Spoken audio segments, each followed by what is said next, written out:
Clara Turner had never believed in ghosts. She didn't believe in fate or curses or anything she couldn't see with her own eyes. But after her husband's death, her beliefs began to shift slowly, painfully, and without her consent. It had been only 3 months since the accident. The police said it was sudden that his car veered off the road and hit a tree. No skid marks. No evidence of brake failure. Just a perfect crash. Almost intentional. Clara didn't want to stay in the same apartment where she could still smell his cologne on the pillow. So when a realtor offered her a 2-story house at the edge of town for a shockingly low price, she took it. A new home for her and her 7-year-old daughter, Lily. A place to heal. A place to start over. Or so she thought.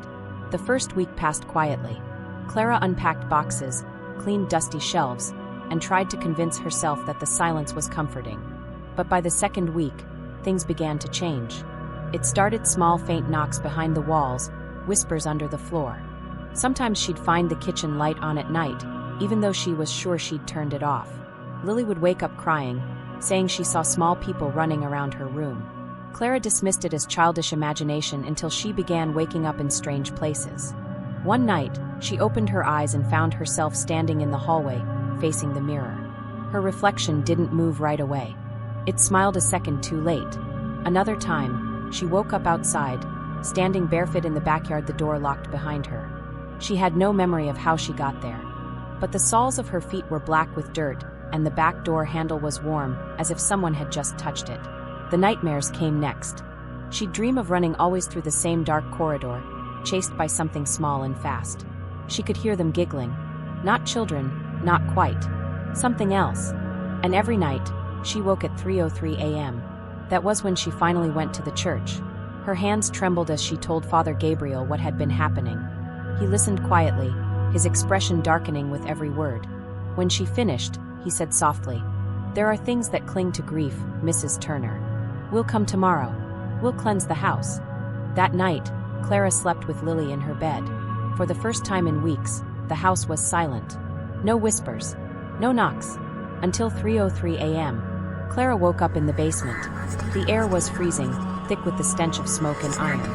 The walls were covered in soot, symbols carved deep into the wood, circles, triangles, letters she didn't recognize. And in the center of the room sat a burned chair surrounded by melted wax. Something was written on the floor in ash. "He still lives here." Clara screamed.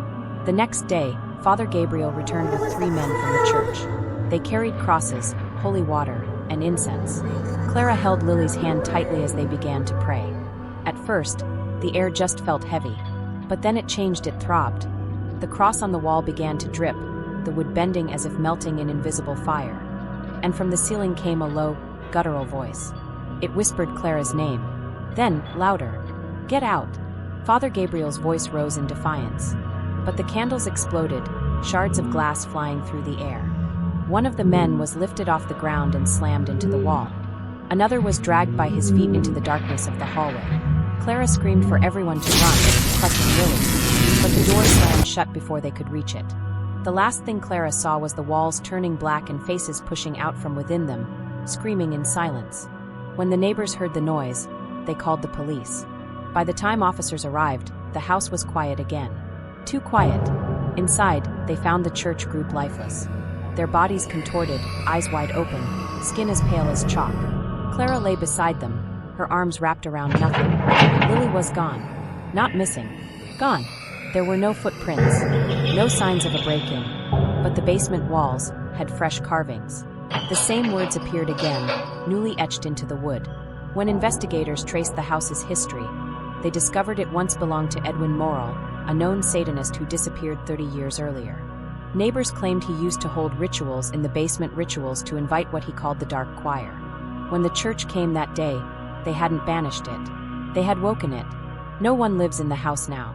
But every few months, people passing by report strange things: the sound of a woman crying, a little girl laughing, and sometimes, faint singing in the dead.